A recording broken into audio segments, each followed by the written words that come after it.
Yes. So could you explain that? It's difficult to explain. Okay. I believe that we should have all the work that's done on pre-K programs. And remember, pre-K is pre-kindergarten, so you know just by the title that it should be connected to the kindergarten programs. And so here we go from a pre-K program into a kindergarten program, and they are disconnected. And I think one of the critical things that we have learned and should have learned is that we need to connect what's happening with our students, and that we know that when we are preparing a child to be successful in kindergarten, we know what's happening in pre-K. To move the education department out of that realm, I do not think is productive, and I think in fact it is a destructive thing for students and for their programming. And it's very important that we not silo. Just like we wouldn't want it to be in businesses, we want everyone to be cooperative, to work together, to make sure that we can get the end result that we want, which is student outcomes in this case. Connecting things to each other is very critical. And if you have a program that is administered in another area, has no connection to the education system you have in New York, then I would say that program is not as productive, nor will it ever be as productive, and you are making a decision that would hurt students. Thank you. I was wondering about the genesis of this proposal. Has the department had any issues with developing RFPs or awarding the grants in the past? Not that I know of. Okay.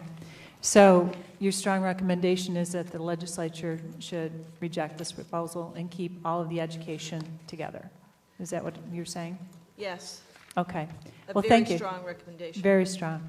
Thank you very much, Commissioner. I really appreciate it. Thank you. Thank you very much, Senator.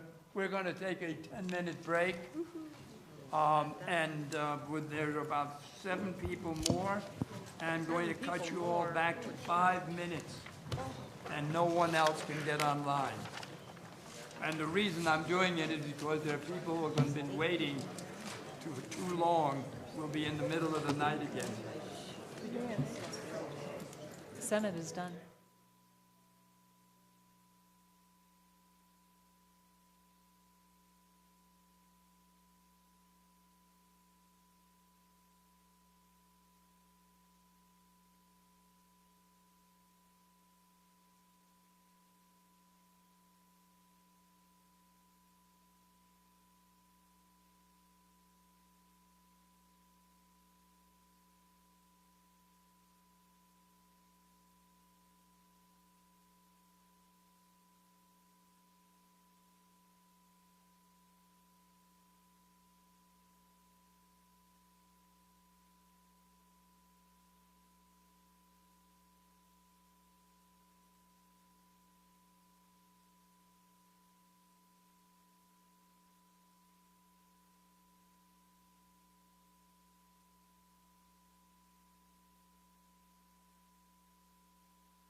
question, we'll talk offline. Thank you. How you are? It's not on. We've been joined by Assemblywoman Eiderman. Okay, good, thank you. Assemblyman Arroyo. Thank you very much. I'm going to stand up because I want to see clearly all my colleagues here. Commissioner, I'm so proud of you. Listening to you is a learning process that doesn't stop. Congratulations, and thank you for the great work that you are doing. Thank you. As chair of the subcommittee on bilingual education, we have met several times in terms of the crisis that exists in the state of New York teaching those students that don't speak English. The problem is going up every year, and every year more and more students that don't speak English arrive to the state of New York, and we have to provide for them. The Assembly and the Senate of the state provide the Department of Education a grant that is called bilingual categorical funds to help to enhance those areas in bilingual education that are in need.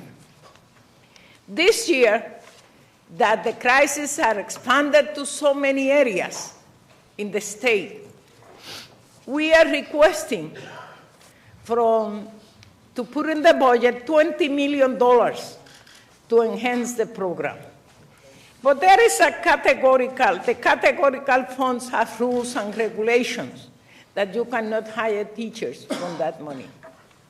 I would like to work with you, with my colleagues in the Senate and in the Assembly, not only to enlarge the project to $20 million, but to change those rules that your department can be able to help those communities that are in need.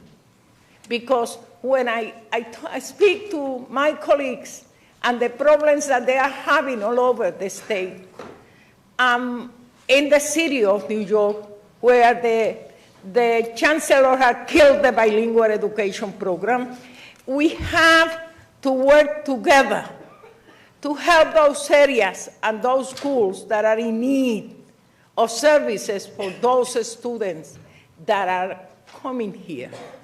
And I would like to respectfully ask you for some assistance. We can sit down, we can create a committee between the enhanced my subcommittee from the Senate and the Assembly to work together, because I think that is teamwork what is going to be necessary. At the same time, between us, my colleagues, and the Senate, we will be requesting $20 million this year. Our budget have been, your budget have been 14.7. We want to enlarge that money to 20 million because it's a need for it. Mm-hmm. I had made an assessment, and sometimes, you know, you have to see how many children we are leaving behind because they don't speak English. Some of the problems that we have in the city of New York is that they are placing children that don't speak English in a special education program. And we have to work together to work to the roots of the problem. We know that those that don't enhance bilingual education are in violation to the federal law that have a mandate to provide bilingual education to those students that are sitting in our classroom that cannot speak the language. And when we speak about bilingual education, there are so many languages that we have to cover. And I know that you have a problem. I'm willing to work with you, with the Senate, the Assembly, the Speaker, and the Governor to make sure that we put the money where the money belongs and in the hands of the people that can really address the problem. Thank you for your work. Thank you to my colleagues. And we are here to assist you. Thank you very much. Thank you. I'd like to Senator. Thank you. I'd like to note that we have been joined by Senator Michael Nozzolio, and also Senator Diane Savino has been here for quite a lengthy time, but just had nowhere to sit. So thank you for being here.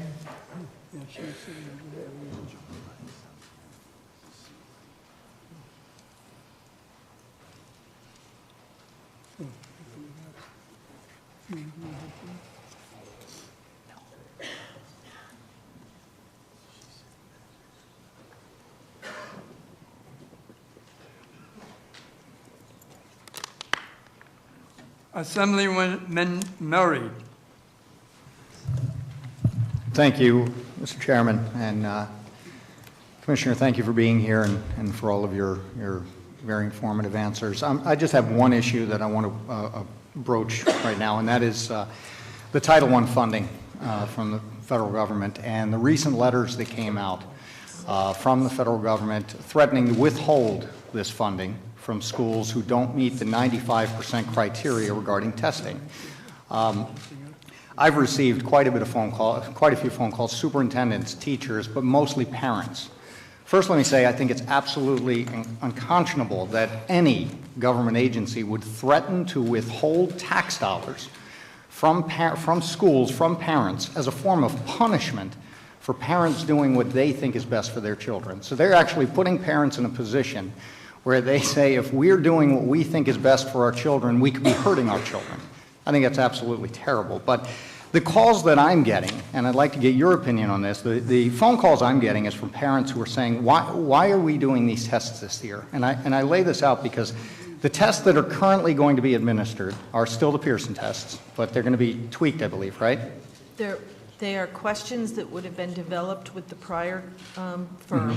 They are being reviewed by teachers in New York State for the form of the question, and the passages are being reviewed, and the questions and the tests are all being shortened so that there are fewer questions in English and language arts and mathematics, grades 3 through 8.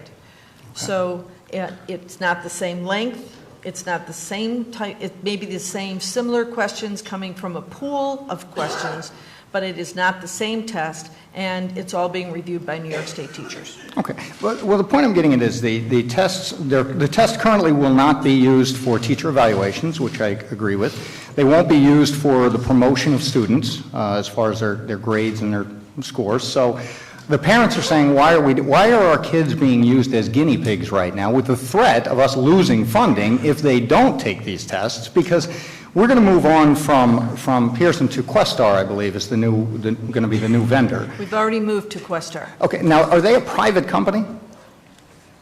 They're a testing firm, Right. yes. Yeah. So my point is that if they're a for-profit company that does this for a living, wouldn't they already do their quality control, if you will, or work with us over the next 4 years as we're trying to make these tests better? Wouldn't they do that without using these kids as unpaid guinea pigs? And that's what the parents are asking. That's what they're feeling like right now. Why are my kids sitting through this year and doing this when it has no effect on the teachers, no effect on the students' grades, and yet, again, we're going to be punished if we do what we think is best in pulling these kids out of these tests and opting out. We'll be punished with not getting federal funds, which, by the way, the Title I funding goes to, for the most part, the neediest of schools. Yep. So we're going to punish those that need it the most for parents doing what they think is right. I'd like to get your feelings on that. And by the way, that threat was made last year and was not carried out. So many are wondering, is this an idle threat, or where are we going with this? So let me put it in perspective. Okay. We have been having tests in New York State that would give us information about where a student is in general knowledge for years. Sure. Across the country we've had tests. And we in New York have a long history of Regents exams developed by teachers. So there is an assessment that is required by the federal government. That is the 3 through 8 assessment. I think it's important for you to realize that the assessments are used. Okay. And we have to make sure that they're used appropriately, And we, in regards to having the pressure taken off of the assessments as tools in the evaluation of teachers, we've taken that pressure off. But let me give you an example. I'm a principal at an elementary school, and I have 5 fifth grades. And I give the assessment in mathematics. And I realize when those assessments come back, we have a problem in mathematics across the board. One teacher, however, seems to be doing a really good job in getting their kids through that assessment, and the kids, as they take the assessments, are showing that they are able to do mathematics better than the other 4 fifth grade school classrooms. So I'm a principal, and I look at that data, and I say, okay, let's find out what that teacher is doing, because she obviously, or he obviously has a system down, he's working with these kids, and pretty much the classes are even across the board, so I'm doing something right in this one classroom. How can I take that information, that data that would only come if I had had an assessment, how can I take that data and use it to improve the other classrooms and what the other teachers are doing by having them work together, by having the teacher that had the scores with the students that were doing well, share what they're doing, share their lessons. It could be like that with one class. It could be that specific parts of the mathematic curriculum are done better with certain teachers, and all of that can be analyzed off the assessments that you're given. So assessments themselves are tools to improve. And if we think of that, then it isn't that we are forcing a student to be a guinea pig. We're getting information about how well things are going, and to be perfectly honest, we certainly could get information about a student that might need some particular help, and that principal and teacher have that data, and they know when that kid goes to the next grade level, they got to make sure that they get some support for that student. In fact, the teachers would be able to use the assessment information to develop that kind of curriculum that needs to be done. If I'm a principal in a school, I look across the board and say, okay, how did all my students do in English, language arts, and mathematics? I make decisions about the staff development that I provide in the summer, after school, and opportunities that I put teachers together in teams. I make those decisions based on the data I have off that assessment. Okay. So assessment data across the board can be very relevant. And since we have unplugged the teacher evaluation, which was identified by people in my travels everywhere as being a big issue, we've taken that off the page. We are working with teachers in really following the guidelines of what's necessary from the federal government, but also something that is, in fact, a very productive thing for teachers and for principals and administrators to use. So I would suggest that as you're talking to people who say that their child is a guinea pig, that's not the case. We do get information about children and what we need to do to support teachers to get better every day from the assessment. We have a job, and this was something that we were criticized for, and that is getting the data back to schools in a timely way. Well, if people are going to use the data, they want it in a timely way, and we know that. We've already instituted some things to move that up. In this past year, right after I came, we moved it up by almost a month. So if nobody was using the data, why would anybody say, I don't get it in a timely way? They are using the data. They need to use the data, and it can inform them on what they need to do to improve their school or their classroom. So it's very important for us to have that information, and it helps us on an individual student level to know who's doing really well and who needs some help, and it helps us with teachers and with schools. I think we could go longer, but my time is up. I would just say that the parents have said that we would hope that assessments are being done on much more of a broad level than just this testing, and I think it is. But I thank you for your answer, and if you could give some guidance to the parents as far as this threat of funding, that would be great. Thank you very much. Thank you. Assemblyman Lopez.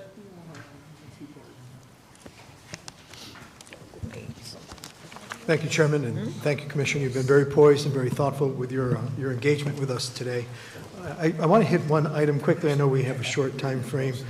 Certainly we all acknowledge we've been in free fall with education, from the recession, gap elimination, race to the top, APPR, Common Core. It's been an endless list, and our schools have been under siege. But the basic premise that I want to get back to is the underlying premise, and really the clarion call that we've heard that came from the Campaign for Fiscal Equity, for a sound basic education for all students. And my region, very similar to the Senator's region, Senator Young's region, is primarily rural. And we have very many small school districts that are in part of the Appalachian Regional Commission territory. And so the challenge that I'm asking you for some guidance on is we have a call for quality education. My concern is that all schools, as you know, are not created equal. We have many schools that don't have distance learning. We have many schools that don't have the richness of AP courses. We have foundation aid, which is everyone drives at as the basis for equity, if you would, between schools, other than these categorical aid supplements. I'm just asking for your thought. Do we have a real handle on what each school can provide, and the mix of aid that should be going to them to ensure that every student has equal opportunity to AP classes, to technology, to all the things that may be enjoyed in more affluent school districts? Sound basic education, do we have an operative definition, and do we have an inventory of where schools fall short of that operative definition? Well, let me point out, we are very concerned. The Regent's proposal, if you've seen, calls for an increase in the foundation aid, a substantial increase in foundation aid, because we're very focused on making sure that all schools have the ability and the opportunities that are necessary to provide that great education for every kid. We have some things that we've already talked about, so the virtual learning and those things that could open up opportunities for rural school districts, and as a matter of fact, some of the urban school districts, as they look at how they can program and provide opportunities for their kids. I don't think there's any question that there are schools with high needs in New York State that are in tough straits right now, and this needs to be addressed in the foundation aid. So with that said, again, we've had a number of critics, Rick Timms probably being one of the chief ones with the School Financial Officers Association.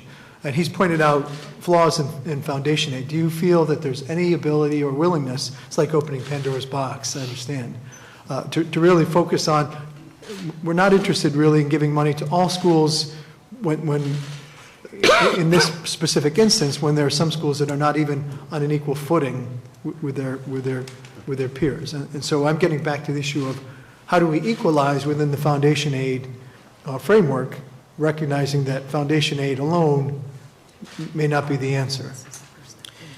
So on page 3, we have proposed, the Regent's state aid proposal is there, identifying for foundation aid for the GEA restoration and expense-based.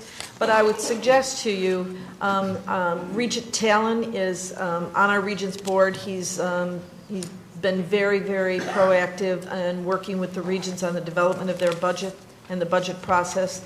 And he has talked about the fact that in previous years there have been reviews of how you might change the foundation aid. As you well know, that's not an easy process. But it may, in fact, be something that the legislature chooses to look at. Thank you. I'll just shift real quickly, a couple seconds here.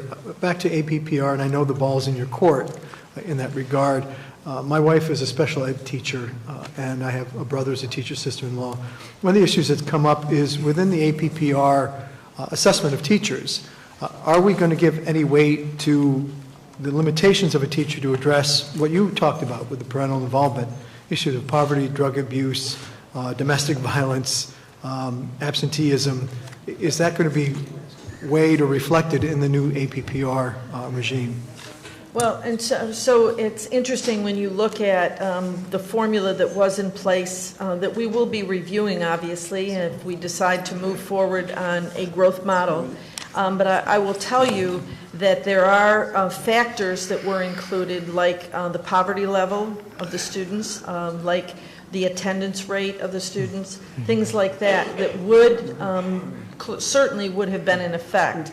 I want to say that There are many, many places across this state where we have parents that have need, that are working 2 jobs and don't have the opportunities that other parents might have to put in the time for connections all the time to schools. We need to do whatever we can and work with our districts across the state to facilitate building those relationships, which is why I want to bring it back to the request that we have for developing a community and parent connection through an office in the SED to do that. There are many places where strategies have worked in very high-need districts to address those issues. The simple answer is we need to look at all of those things as factors, but we also need to understand that when you take a student and they come into your classroom and you're a teacher in that classroom, you need to work with the students you have to move them forward. And I believe that our teachers are committed to doing that. Thank you. And again, my thought is, we talk about them being present, but we need to make sure their hearts and minds are engaged and not just physically. Thank you, Commissioner. Thank you, Thank Chairman. you very much, Senator. Thank you very much, Chairman. We do have Senator Nozzolio who wants to ask a question. Good afternoon, Commissioner. Good afternoon. I read your testimony, I've listened to the questions and especially your answers, both on the video and as well as here in person.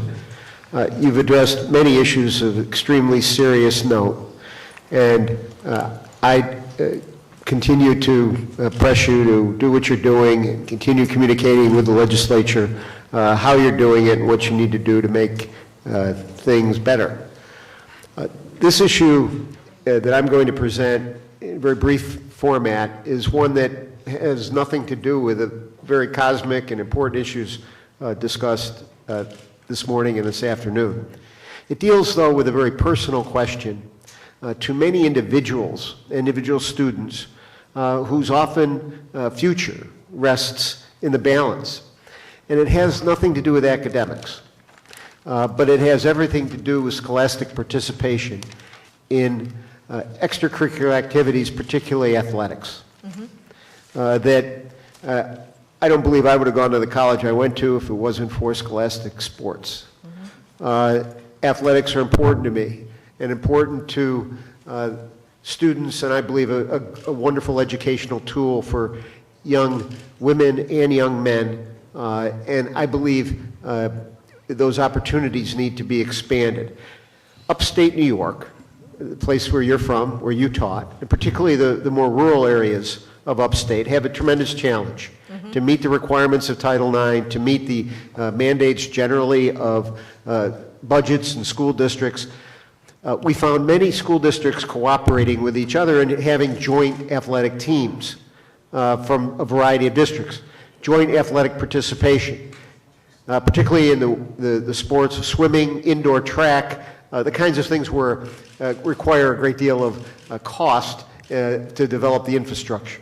How can you expand scholastic athletic opportunity for those students, particularly who don't have those opportunities, with adjoining school districts, and create more of a cooperative spirit and, if necessary, of a way to fund that spirit so that school districts could more readily join with each other to provide those opportunities?